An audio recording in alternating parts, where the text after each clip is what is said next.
ተመታ። በቃ አለቀ። በበሽታ ተመታ። በልጆ አውቄ ያደረግኩትም እኔ ነኝ። ያ ክብር ነው። አሜን ባል አንድ ነገር ልንገራችሁ የመጨረሻ ዮሴፍን ለወንድሞች አሳልፎ የሰጠው እግዚአብሔር ነው። ጉድጓድ ውስጥ እንዲጣል ያደረገው እግዚአብሔር ነው። እስራትንም የሰጠው እግዚአብሔር ነው። ዮሴፍን ሊያስተምር ሲፈልግ ሊያሳድግ ሲፈልግ እግዚአብሔር በጓዳ ነው። እጅን ብድግ አድርግና ከኔ ጋር ያለው በለው እስኪ በኢየሱስ ስም ይሆንልሃል። ወይ በደንብ ለጌታ አስያጨምጭሙ።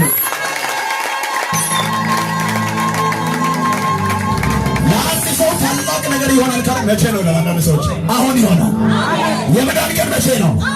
የመዳን ቀን መቼ ነው? ወደ ቤታችሁ ስትሄዱ የታመማችሁ የተቸገራችሁ በቤታችሁ ውስጥ ላይ ታሞ ያለ ነገር ካለ አሁን ቃል አውጣው። አሁን ቃል አውጣው። ታላቅ ነገር ይሆናል። ታላቅ ነገር ይሆናል።